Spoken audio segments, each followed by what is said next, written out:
ये 3 तरह की स्त्रियों से शादी अगर हो गई तो धनवान बन जाओगे, और अगर इन 3 तरह की स्त्रियों से शादी कर ली तो कंगाल हो जाओगे। दोस्तों, एक बार पेड़ की छाया के नीचे एक कीचड़ के गड्ढे में एक सूकर और उसकी पत्नी सूकरी बैठे हुए थे। जंगल का शांत वातावरण था। सूकरी ज्ञान और समझदारी में अपने पति से अधिक बुद्धिमान थी। उसने अपने पति से कहा, सुनो जी, तुम्हें पता है कि कुछ तरह की स्त्रियां अपने पतियों और परिवारों को समृद्ध बना देती हैं, जबकि कुछ अपने व्यवहार और आदतों के कारण परिवार को कंगाल कर देती हैं। आज मैं तुम्हें कुछ ऐसी ही बातें बताती हूं। सूकर कहने लगा, अरे वाह, ये बात तो मुझे तुम जरूर बताओ कि कौन सी स्त्रियां हैं जो अपने परिवार के लिए धनवान बनने का कारण बनती हैं, और कौन सी स्त्री हैं जो कंगाली का कारण बन जाती हैं। मित्रों, तब सूकरी कहती है, सुनो प्राणनाथ, पुराने समय में एक समृद्ध राज्य था जिसका नाम था वीरपुर, और वीरपुर के राजा वीरभद्र थे। और वीरभद्र एक न्यायप्रिय राजा थे, जिन्होंने हमेशा अपने राज्य के कल्याण और प्रजा की भलाई को ध्यान में रखते हुए काम किया था। वीरभद्र अपने पूर्वजों की तरह एक बुद्धिमान राजा थे, जो सदा धर्म, सत्य और न्याय के मार्ग पर चलते थे। राजा वीरभद्र के सिंहासन में 2 पुतलियां जड़ी हुई थी। एक का नाम रूपानी था और दूसरी का नाम कल्याणी। रूपानी सौंदर्य और रूप की प्रतीक थी। वो अक्सर राजा को याद दिलाती रहती थी कि हे राजन, जीवन में सुंदरता और सौंदर्य का महत्वपूर्ण स्थान है, और सौंदर्य ही मनुष्य को प्रसन्नता और संतुष्टि प्रदान करता है। जो सुंदर है वही आदर्श है। राज्य का वैभव उसकी सुंदरता और रौनक में ही है। एक राजा को अपने महल को, दरबार को और खुद को सुंदर बनाए रखना चाहिए। दूसरी ओर कल्याणी नाम की पुतली, वो गुण, सदाचार और राज कल्याण का प्रतीक थी। वो सदैव राजा को यह याद दिलाती थी कि गुण और सद्गुण का महत्व सुंदरता से कहीं अधिक होता है। राज्य का कल्याण और प्रजा की सेवा ही एक राजा का धर्म होता है। कल्याणी ने राजा को कई बार ये कहते हुए समझाया, हे राजन, गुणों का मार्ग ही सत्य का मार्ग है। सौंदर्य क्षणिक है, पर गुण स्थायी होते हैं, जो हमेशा आपके साथ रहते हैं। एक राजा का धर्म है कि वो गुणों को अधिक महत्व दे, क्योंकि यही उसे महान बनाते हैं। राजा वीरभद्र दोनों पुतलियों की बातें सुनते थे, परंतु वे हमेशा निर्णय अपने विवेक से लेते थे। वो जानते थे कि सौंदर्य और गुण दोनों का अपना अपना महत्व होता है, और दोनों में संतुलन बनाए रखना ही एक सफल शासन की कुंजी है। राजा ने अपने राज्य में सुंदरता और गुण का संतुलन बनाए रखा था, जिसके कारण प्रजा उनसे बहुत प्रेम करती थी। कुछ वर्षों के बाद राजा वीरभद्र बूढ़े हो गए और एक दिन गंभीर रूप से बीमार पड़ जाते हैं। उन्होंने अपने पुत्र धूमतसेन को अपने पास बुलाया और अपनी शिक्षाएं दी। उन्होंने कहा, बेटा, यह सिंहासन अब तुम्हारा है। मेरा अंतिम समय आ गया है। मैंने हमेशा तुम्हें सिखाया है कि एक राजा का धर्म होता है कि वो रूप और गुण दोनों का संतुलन बनाए रखे। रूपानी और कल्याणी दोनों पुतलियां हमारे राज्य के स्तंभ हैं। इनमें से किसी का भी तुम अनादर मत करना। याद रखना, गुणों के बिना सुंदरता की कोई कीमत नहीं होती, और सुंदरता के बिना जीवन नीरस हो सकता है। इन दोनों में संतुलन ही एक सफल राज्य की नींव है। इतना कहकर राजा वीरभद्र का निधन हो जाता है, और धूमतसेन उनके बाद फिर सिंहासन पर आसीन होते हैं। धूमतसेन ने अपने पिता की शिक्षाओं को भुला दिया, और उनका स्वभाव धीरे धीरे अधिक विलासी होता गया। वे अक्सर राग रंग में लीन रहते थे, दरबार में रंगीन उत्सव मनाते थे, और सुंदर चीजों की ओर अधिक आकर्षित रहते थे। उन्होंने पुरानी अनुभवी मंत्रियों, जो उनके पिता के समय से दरबार में थे, उनको दरकिनार कर दिया और उनकी जगह सुंदर और नौजवानों को नियुक्त कर लिया। धूमतसेन ने सौंदर्य को ही जीवन का सर्वोच्च मान लिया, और प्रजा तथा राज्य कल्याण से दूर होते गए। राजा के इस रवैये को देखकर कल्याणी ने राजा को बार बार चेतावनी दी। राजन, शुक्र नीति में कहा गया है कि गुणों का सम्मान एक राजा का कर्तव्य है। सुंदरता के पीछे पड़ने वाले शासक आखिरकार पतन की ओर बढ़ते हैं। गुण और सदाचार ही एक राज्य की रक्षा करते हैं। सुंदरता केवल बाहरी आभूषण है, परंतु गुण आपका सच्चा संरक्षण है। मित्रों, रूपानी ने राजा को सुंदरता की ओर और भी आकर्षित किया। उसने राजा से कहा, राजन, सौंदर्य ही सुख का स्रोत है। जीवन की सुंदरता में ही प्रसन्नता छिपी है। एक राजा को अपनी प्रजा को सुंदरता के माध्यम से खुश रखने की कोशिश करनी चाहिए, जिससे वो अपने राजा पर गर्व महसूस करे। अगर आपका महल, दरबार और राज्य की साज सज्जा सुंदर होगी तो राज्य की प्रतिष्ठा बढ़ेगी। राजा ने रूपानी की बातों को मानते हुए राजमहल और राजवाटिका को सुंदर पौधों और फूलों से सजाने का आदेश दे दिया। उन्होंने सारे कटीले पौधे और अन्य सुरक्षा वाले पेड़ों को हटाकर सुंदर फूलों के पौधे लगवाए। इसके साथ ही उन्होंने दरबार में नए सुंदर सभासदों की नियुक्ति की और राज्य में सभी पुराने अनुभवी सैनिकों को बदल दिया। कुछ समय बाद राजा के बेटे ने राजवाटिका में टहलते समय एक विषैले सांप के द्वारा काटे जाने के कारण अपनी जान गंवा दी। इस घटना से पूरे दरबार में शोक की लहर दौड़ गई। राजा धूमतसेन शोक में डूब जाते हैं। जब वे दरबार में अपने सिंहासन पर बैठे थे तो कल्याणी ने उन्हें फिर से समझाने की कोशिश की। उसने कहा, राजन, बृहस्पति ने कहा है, अनुभवी और गुणवान लोगों को कभी अनदेखा नहीं करना चाहिए।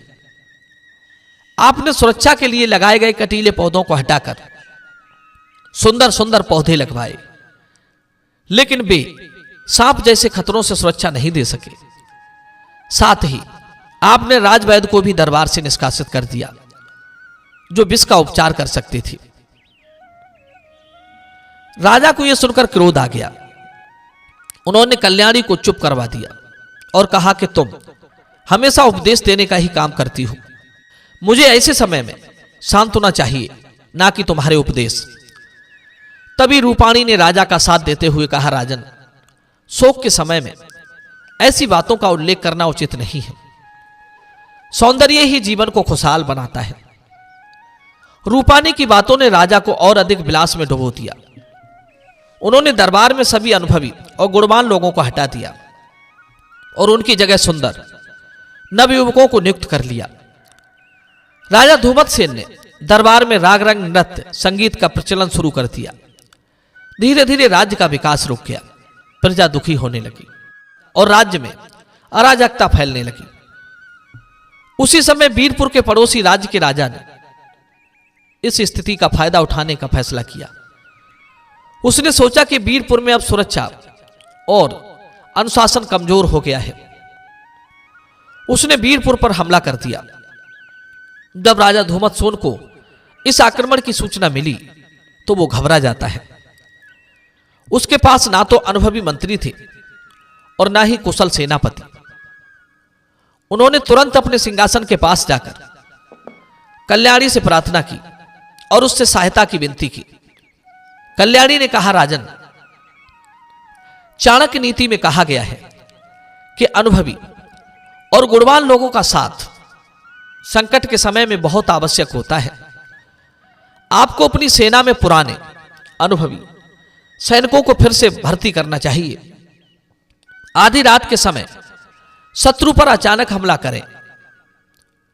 शत्रु आपकी असली शक्ति से अनभिज्ञ है और रात के अंधेरे में आपकी पूरी ताकत का अनुमान नहीं लगा पाएगा। यह आपका सबसे बड़ा अवसर है। राजा ने कल्याणी की बात मानी और पुराने अनुभवी सैनिकों और मंत्रियों को बुलाकर आधी रात को आक्रमण किया।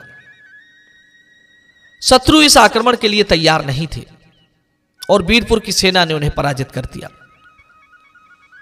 इस संकट के बाद राजा धूमतसेन को यह सीख मिल गई कि सौंदर्य और विलासिता में ही जीवन का सुख नहीं है, उन्होंने समझा कि शासन के लिए गुण, विवेक और अनुभव का होना आवश्यक है। इसके बाद राजा ने अपने राज्य में सदैव गुणवान लोगों को ही महत्व दिया और अपने पिता वीरभद्र की शिक्षाओं का पालन किया। कहते हैं दोस्तों, सुंदरता और विलासिता ये क्षणिक सुख दे सकते हैं, परंतु कठिन समय में केवल गुण, विवेक और नीतियों के पालन से ही संकट से निकला जा सकता है। सुंदरता की अपेक्षा सद्गुण और बुद्धिमत्ता का अधिक महत्व होता है। इन्हीं से व्यक्ति और राज्य का विकास होता है। कहते हैं, सुंदरता से श्रेष्ठ गुणवान होता है। सुंदरता आपको मुसीबत से नहीं बचा सकती, लेकिन गुणवान आपको मुश्किल वक्त में पड़ने से बचा सकता है। इसलिए सदैव सुंदर का नहीं, गुणवान का चुनाव करिए। हमने देखा है, बहुत से लोग सुंदर स्त्रियों को देखकर उन पर लट्टू हो जाते हैं, चाहे वो कितनी ही अवगुणों की खान क्यों ना हो। लेकिन उनके रूप रंग को देखकर सब कुछ भूल जाते हैं और ऐसी ही स्त्रियों पर लट्टू होने वाले घर मुसीबत में घिरे रहते हैं। इसलिए ध्यान रहे, एक बार को कोई स्त्री सुंदर ना हो तो भी उसको अपना लो। अगर वो गुणवान है, चरित्रवान है, तो निश्चित ही वो आपको धनवान और संपन्न बना देगी, आपको बड़ी से बड़ी विपत्ति से निकाल सकती है। मित्रों, आइए इस संबंध में मैं आपको एक कहानी और सुनाता हूं। यह कहानी अगर आपने पूरी ध्यान से सुन ली तो मैं विश्वास दिलाता हूं आप अपनी औरत से प्यार करने लगोगे, आप अपने जीवन साथी की कदर करने लगोगे और कभी भी सुंदरता के पीछे नहीं भागोगे। कहते हैं, परमात्मा की लाठी में आवाज नहीं होती, लेकिन उसकी मार का असर गहरा होता है। जिसने भी अपने रूप, बल या धन का घमंड किया है, परमात्मा ने एक न एक दिन उसका घमंड मिट्टी में मिला दिया। सेठ हरिप्रसाद एक बहुत ही सम्मानित और ईमानदार व्यक्ति थे। उनकी मेहनत और ईमानदारी से उन्होंने एक विशाल संपत्ति बनाई थी। लेकिन उनका इकलौता पुत्र राजन ठीक इसके विपरीत था। राजन के जीवन में अनुशासन और नैतिकता का अभाव था।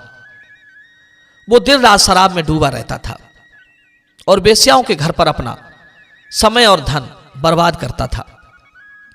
पिता के समझाने पर भी राजन की बुरी आदतें नहीं बदली। सेठ हरिप्रसाद ने सोचा कि शायद विवाह से उसके जीवन में कुछ बदलाव आ जाए।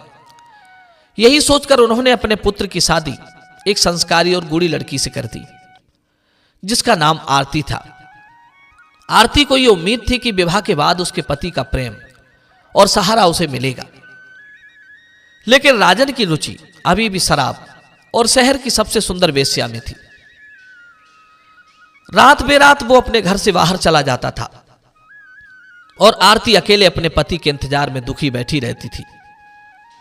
आरती के पास कोई सहारा नहीं था। कई बार उसे अपने भाग्य पर रोना आता था, लेकिन वो अपने पति के प्रति समर्पित रहती थी। एक दिन जब दुख उसकी सहनशीलता से बाहर हो गया, तो उसने सोचा कि क्यों ना उस वेश्या से मिला जाए जो उसके पति को उसके घर से दूर रखती है। सेठ की पुत्र वधू ने हिम्मत की और हिम्मत करके वेश्या के कोठे पर जा पहुंची।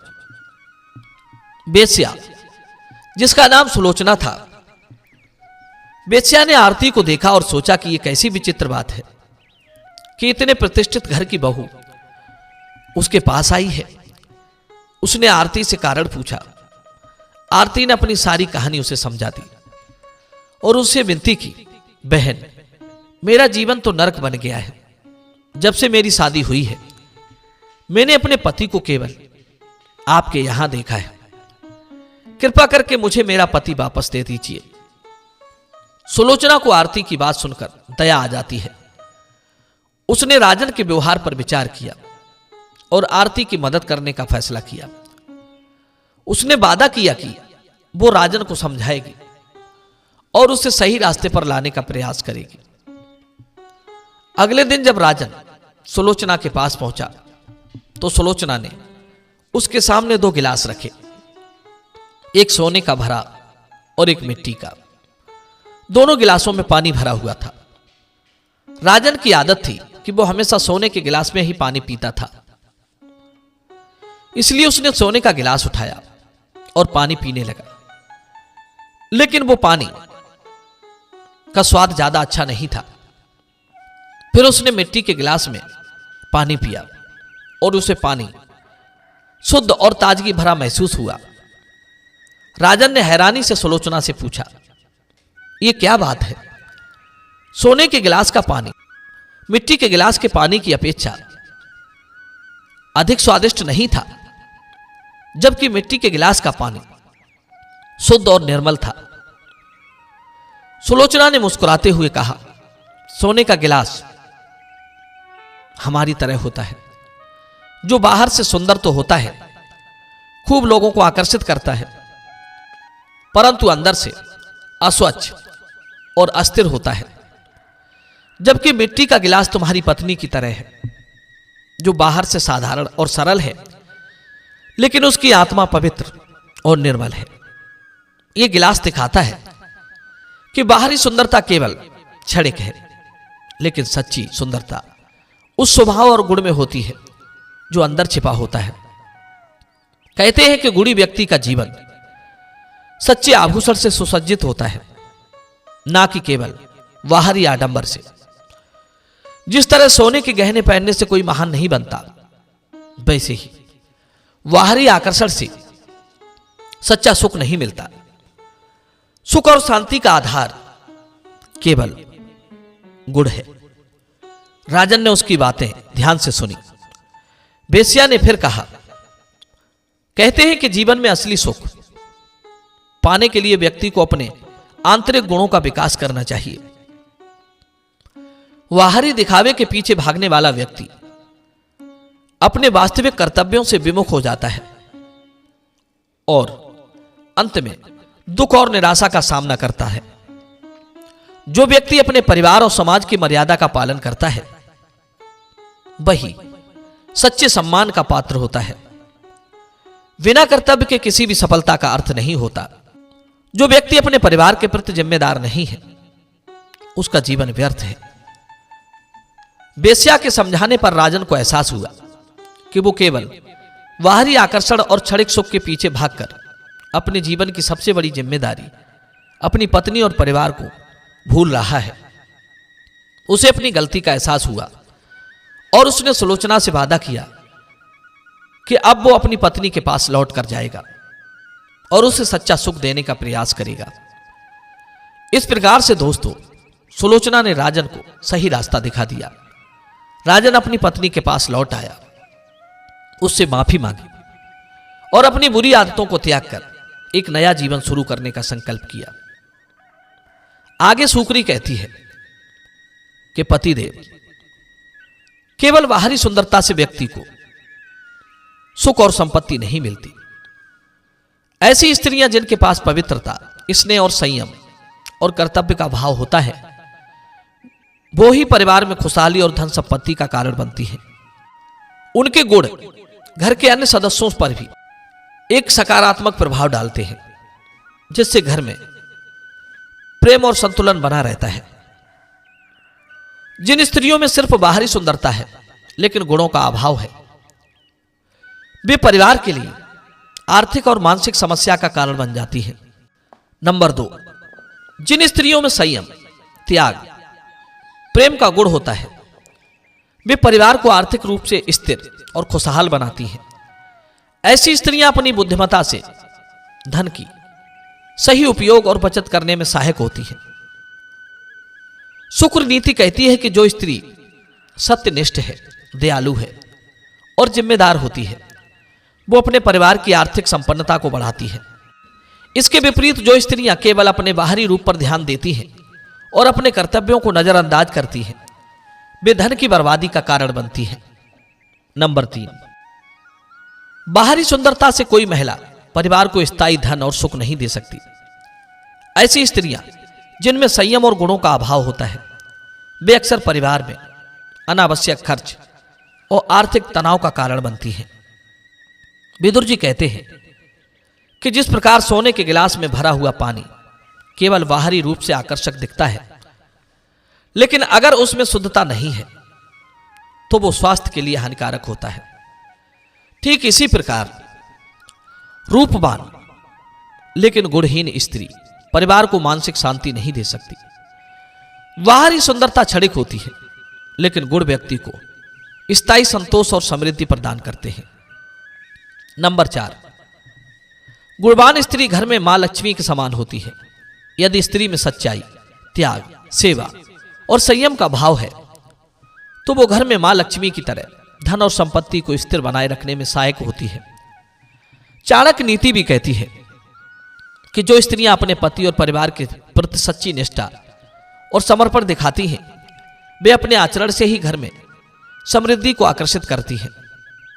उनका पवित्र और संतोषी स्वभाव घर में शांति और स्थिरता का कारण बनता है। सुकरी आगे कहती है, पिया जी, कुछ स्त्रियां अपने गुणों और स्वभाव से परिवार को धनवान और संपन्न बना सकती हैं, जबकि कुछ स्त्रियां अपने आचरण और अवगुणों के कारण परिवार को आर्थिक रूप से कमजोर और कंगाल बना सकती हैं। यहां पर इन दोनों श्रेणियों की तीन स्त्रियों का मैं वर्णन कर रही हूं। जो स्त्रियां अपने गुण से मनुष्य को धनवान बना देती हैं, वो 3 स्त्रियां ये हैं। नंबर 1, गुणवान और संयमी स्त्री। ऐसी स्त्रियां जो संयमित जीवन और सच्चाई से भरपूर होती हैं, घर में लक्ष्मी का रूप मानी जाती हैं। उनके पास गुणों का भंडार होता है, जैसा कि सेवा, सच्चाई और धैर्य। चाणक्य नीति में कहा गया है कि संयमी स्त्री का घर में होना संपत्ति के स्थिर रहने का कारण होता है। ये स्त्रियां धन के मामलों में समझदारी से निर्णय लेती हैं, जिससे घर का धन बचता है और सही निवेश होता है। ऐसी स्त्री अपने परिवार के धन का आदर करती है और उसकी उन्नति में सहायक बनती है। दूसरी, जो स्त्री अपने पति और परिवार के प्रति निष्ठावान और समर्पित होती है, वो परिवार को धनवान बनाने में सहायक होती है। ऐसी स्त्रियां परिवार में एक सकारात्मक वातावरण बनाती है, जिससे घर में सुख, शांति और एकजुटता बनी रहती है। विदुर नीति कहती है कि समर्पण और प्रेम से भरी हुई स्त्री अपने परिवार की उन्नति में सबसे बड़ी भूमिका निभाती है। उसका प्रेम और सहयोग पति को आत्मविश्वास और मानसिक शांति देता है, जिससे पति को व्यवसाय में सफलता मिलती है और घर में धन का आगमन होता है। नंबर 3, बुद्धिमान और कर्तव्यनिष्ठ स्त्री। जो स्त्री बुद्धिमान और समझदार होती है, वो हर परिस्थिति का सामना सही निर्णय लेकर करती है। शुक्र नीति के अनुसार बुद्धिमान स्त्रियां घर के धन के मामलों में अपने विवेक से सहायता करती हैं और अनावश्यक खर्चों पर नियंत्रण रखती हैं। वे अपनी बुद्धिमानी से परिवार में आर्थिक संपन्नता को बनाए रखती हैं। उनकी यह विशेषता घर में संतुलन और समृद्धि बनाए रखती है, जिससे परिवार आर्थिक रूप से मजबूत होता है। अब सुनते हैं 3 स्त्रियां जो कंगाल कर सकती हैं। असंयमी और लालची स्त्री। असंयमी और लालची स्त्री के स्वभाव में लोभ होता है, जिससे वो हमेशा अधिक पाने की इच्छा रखती है। वो अपनी जरूरतों और इच्छाओं को नियंत्रित नहीं कर पाती और अनावश्यक खर्च करती है। लालच से भरी हुई स्त्री परिवार में आर्थिक संकट का कारण बनती है। ऐसी स्त्री के कारण घर का धन तेजी से खत्म होता है और परिवार कंगाली की ओर चला जाता है। नंबर 2, झगड़ालू और नकारात्मक स्वभाव की स्त्री। ऐसी स्त्री जो हर बात में दोष निकालती है, दूसरों से हमेशा झगड़ा करती है और नकारात्मक सोच रखती है, वो परिवार के धन को नष्ट करने में सहायक होती है। पितृ नीति में कहा गया है कि झगड़ालू स्वभाव की स्त्री अपने पति का मानसिक संतुलन बिगाड़ देती है, जिससे पति आर्थिक और मानसिक रूप से कमजोर हो जाता है। झगड़े और विवाद से घर में शांति नहीं रहती और इससे पति के व्यवसाय और कामकाज पर गहरा असर पड़ता है, जिससे परिवार आर्थिक तंगी का सामना करने लगता है। नंबर 3, गैर जिम्मेदार स्त्री। जो स्त्री अपनी जिम्मेदारियों को निभाने में असमर्थ होती है और गैर जिम्मेदार होती है, वो परिवार को कंगाल कर सकती है। शुक्र नीति के अनुसार गैर जिम्मेदार स्त्री अपने परिवार के धन का दुरुपयोग करती है और हर कार्य में ढिलाई बरतती है। ऐसी स्त्री का व्यवहार पति को मानसिक और शारीरिक रूप से कमजोर कर देता है, जिसके घर में आर्थिक तंगी आ जाती है। उसके कारण धन के अपव्यय का खतरा रहता है और परिवार आर्थिक विपत्तियों में घिर जाता है। आगे सूकरी कहती है, स्त्री के गुण और स्वभाव ही घर के धन और संपन्नता का आधार होते हैं। संयमी, समर्पित और बुद्धिमान स्त्री अपने परिवार को न केवल आर्थिक बल्कि मानसिक और सामाजिक रूप से भी संपन्न बनाती है, जबकि असंयमी, झगड़ालू और गैर जिम्मेदार स्त्री अपने परिवार को कंगाली की ओर धकेल सकती है। इसलिए व्यक्ति को विवाह करते समय केवल बाहरी सुंदरता पर ध्यान नहीं देना चाहिए, बल्कि स्त्री के आंतरिक गुणों और स्वभाव को समझना चाहिए। पहले मैं तुम्हें उन स्त्रियों के बारे में बताती हूं जो अपने गुणों के कारण परिवार में सुख शांति और धन संपत्ति का कारण बनती है। सूकर कहने लगा, बिल्कुल, मुझे यह जानने में बहुत दिलचस्पी है। ऐसे कौन से गुण होते हैं जो एक स्त्री को अपने परिवार के लिए अमूल्य बना देते हैं?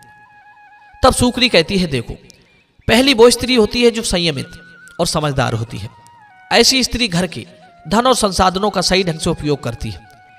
दूसरी वो स्त्री होती है जो अपने पति और परिवार के प्रति प्रेम और समर्पण का भाव रखती है। उनके प्रेम में इतनी शक्ति होती है कि उसका पति अपने काम में मन लगाकर सफलता प्राप्त करता है। और तीसरी स्त्री जो बुद्धिमान और जिम्मेदार होती है, अपने विवेक से हर स्थिति का सामना करती है और अनावश्यक खर्चों पर नियंत्रण रखती है। सूकर प्रभावित होकर कहने लगा, तुम्हारी बातें सच में बहुत ज्ञानवर्धक हैं। मुझे समझ में आ रहा है कि संयम, प्रेम और बुद्धिमानी ही सच्चे सुख और संपन्नता के आधार हैं। लेकिन अब यह भी बताओ कि वे कौन सी स्त्रियां हैं जो अपने पति को कंगाल बना देती हैं? तब सूकरी कहती है, पहली वो स्त्री है जो असंयमी और लालची होती है। ऐसी स्त्री हमेशा अधिक पाने की इच्छा रखती है और अनावश्यक खर्चों में धन बर्बाद करती है। दूसरी वो है जो झगड़ालू और नकारात्मक होती है।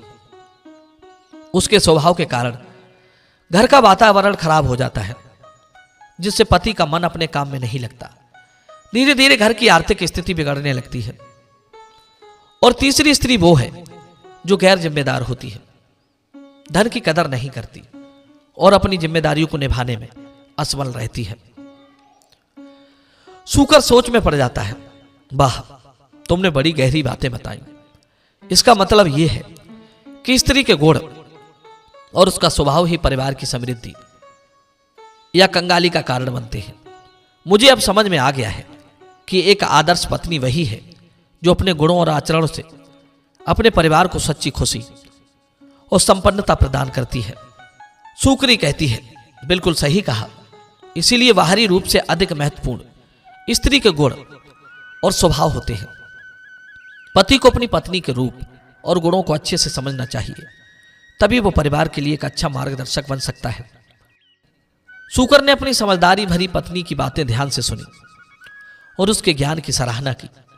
उसने महसूस किया कि असली जीवन में धन और सुख का आधार स्त्री के गुण ही होते हैं, और यही सोचकर वो अपने मन में संतोष और कृतज्ञता का भाव लिए बैठा रहा।